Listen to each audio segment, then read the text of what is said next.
Melihat banyaknya negara, suku yang ingin membantai umat Islam, bagaimana sikap yang harus kita ambil dalam permasalahan ini? Apakah kita harus berjihad, ikut membantu saudara kita? Kawan saya berjihad ke Rohingya, berangkat dari Sumatera langsung menuju Chittagong. Chittagong itu di Bangladesh. Dari Bangladesh jalan darat masuk ke perbatasan Arakan, dari Arakan masuk ke dalam perkampungan. Memang betul berjihad dia itu. Badannya tegap, pandai dia berlari, latihan tentara, masuk dia ke dalam. Saya tak bisa. Saya orangnya lemah. Suara saya kuat, tapi di sana tak mempan suara. Tak mungkin saya tabligh akbar di Rohingya.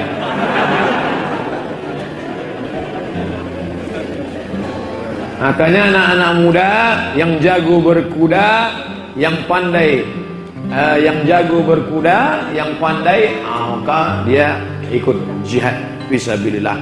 Tapi jangan lupa, man jahaza ghazian, siapa yang tidak sanggup berperang, kirimkan bantuan, faqad ghaza. Saya yakin di Sulawesi Selatan bantuan luar biasa. Kami di Provinsi Riau, kami galang penggalangan dana untuk Rohingya di Sulawesi Selatan. Seluruh Indonesia mengirimkan bantuan. Ternyata rumah mereka itu hancur oleh tentara Aung San Suu Kyi, lalu kemudian digembosi lagi oleh Asun Wiratu. Akhirnya mereka tinggal di rumah-rumah yang terbuat dari plastik hitam, plastik sampah. Itu yang disambung-sambung itu rumah. Tiba-tiba datang banjir bandang, habis rumah, anak-anak kecil meninggal dunia. Maka kita berikan bantuan-bantuan. Yang bisa memberikan bantuan hartanya, bantulah. Tapi untuk sekarang itu sudah kita bantu. Waalaikumsalam warahmatullahi wabarakatuh. Alhamdulillah wassalatu wassalamu ala Rasulillah, amma ba'd. Ini ngapain di sini? Olahraga biar kuat. Masya Allah. Jadi Rasul SAW mengatakan al-mu'minul qawi khairun wa ahabbu ilallah minal mu'minid dha'if wa fi kullin khair. Seorang mukmin yang kuat itu lebih baik dan lebih dicintai Allah daripada mukmin yang lemah. Wa fi kullin khair. Tapi di setiap orang yang beriman itu ada kebaikan. Maka seorang muslim memang dituntut untuk kuat, tapi bukan hanya fisik. Kekuatan pertama adalah kekuatan iman. Ketika seorang bisa, kalau anda lihat kan antum kayaknya mau perang nih. Masya Allah. Kekuatan yang pertama adalah tatkala seorang bisa memerangi nafsu dia. Karena pada hari kiamat kelak apa kata Allah Subhanahu wa taala? Wa amma man khafa maqama rabbih wa nahan nafsa 'anil hawa fa innal jannata hiyal ma'wa. Adapun orang yang takut dengan makom Rabb, dia akan diberdirikan di hadapan Allah Subhanahu wa taala dan dia menahan nafsunya, maka buat dia surga yang kekal dan abadi di sana. Jadi kekuatan yang pertama adalah kekuatan iman. Yang kedua, kekuatan ilmu. Seorang mukmin yang berilmu akan diangkat derajatnya daripada mukmin yang kuat fisiknya tapi tidak berilmu. Kita lihat orang-orang yang berilmu di mana tempat mereka? Di depan. Imam itu mesti yang aqra'uhum li kitabillah. Yang jadi imam siapa? Apakah orang yang paling kuat fisiknya? Enggak. Apakah yang paling panjang jenggotnya? Enggak. Tapi yang paling pintar, yang paling paham dengan Al-Quranul Karim. Maka ilmu harus kuat. Soalnya kalau ilmu enggak kuat, badan kuat, semangat kuat, ilmu enggak kuat, terjadi model-model orang-orang yang ngebom sana, ngebom sini, hanya modal semangat tapi salah ilmu. Maka jangan sampai itu terjadi. Maka perlu belajar ilmu. Kalau kita bicara ilmu, yang pertama harus pelajari adalah tentang tauhid. Tentang tauhid, bagaimana mentauhidkan Allah Subhanahu wa taala. Baik, kemudian kekuatan yang ketiga, kekuatan semangat.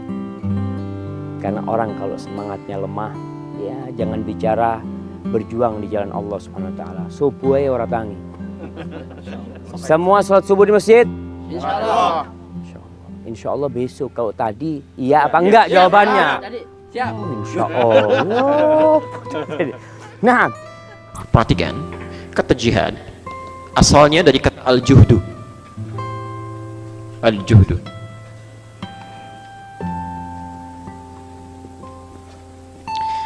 Yang berarti kesungguhan, keseriusan. Serius, sungguh-sungguh. Ya. Kata al-juhdu ini kemudian memiliki derivasi, perubahan-perubahan kata yang maknanya saling berkaitan. Ya. Ada yang disebut dengan, dari kata juhdu ini muncul kata ijtihad.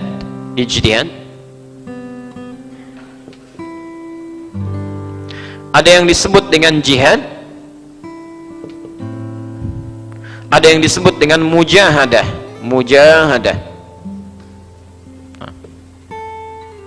Dari kata al-juhdu, serius, sungguh-sungguh. Hibridanya melahirkan 3 kata derivasinya. Bisa ijtihad, bisa jihad, bisa mujahadah. Ijtihad itu kesungguhan dalam merencanakan, berpikir, merenungkan. Ya. Dikala antum, rumus ini rumus amalan ya, ingin mendapatkan surga, ingin dapat kenikmatan, kesuksesan, maka rumus Qur'annya itu mesti punya juhdu. Ya, juhdu. Ya.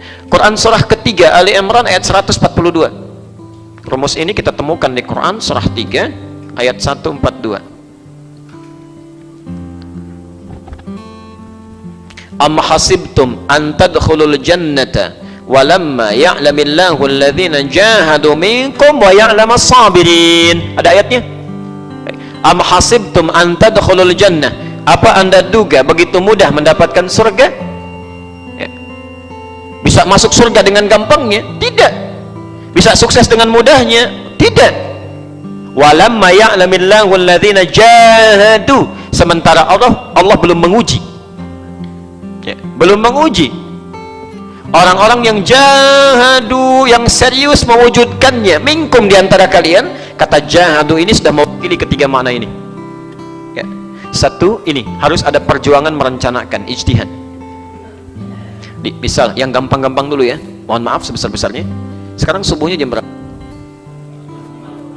4:05. Jakarta sudah 4:04.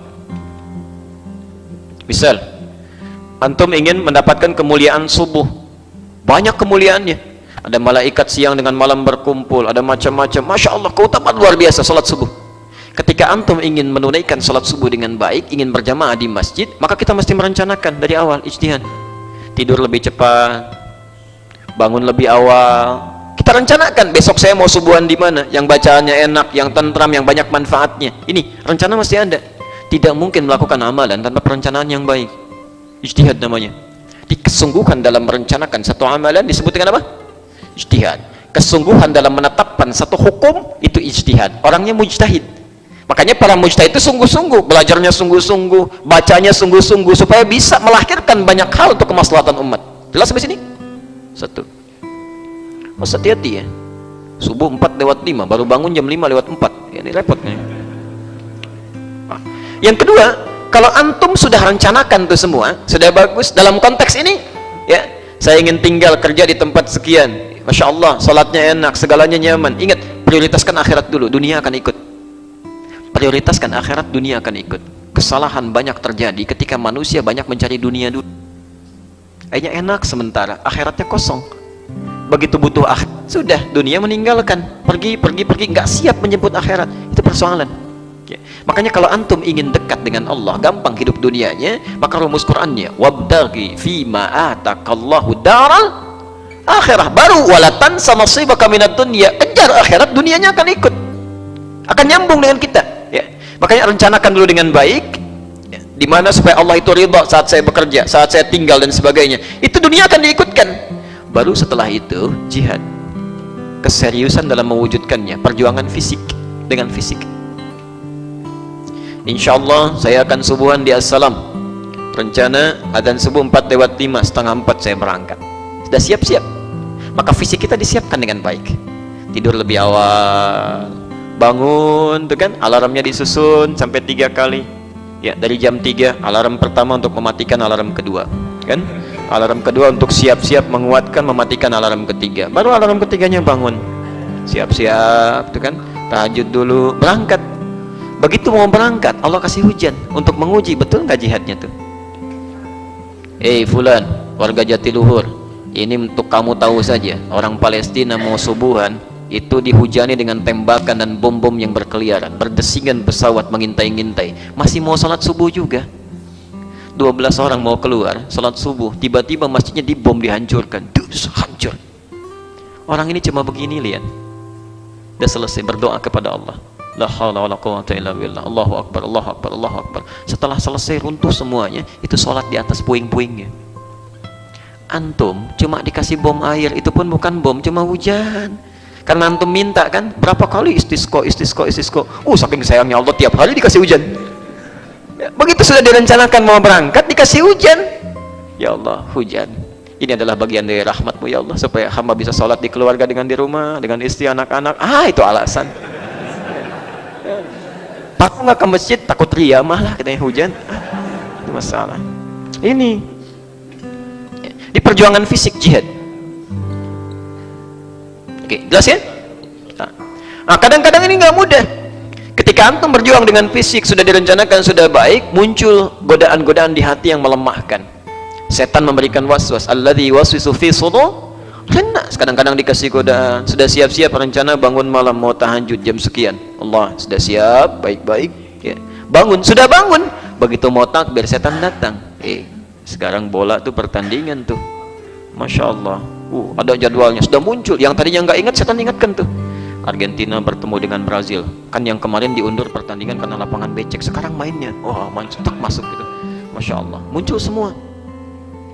Wah, ini, nah saat emosional sudah mulai melemahkan kita, kadang-kadang malas. Kadang-kadang antum di kantor sudah baik-baik, dekat dengan Allah, diganggu emosionalnya, mendapatkan kawan yang tidak bagus, ada tekanan macam-macam misalnya dan sebagainya, emosi bergejolak. Maka perjuangan meluluhkan emosional supaya lebih dekat dengan Allah, menguatkannya, disebut dengan mujahadah. Kalau 3 ini bisa dihadirkan, maka Masya Allah, nikmat kehidupan kita itu, nikmat. Ya. Perjuangan melawan gejolak emosional, ini yang paling tidak mudah.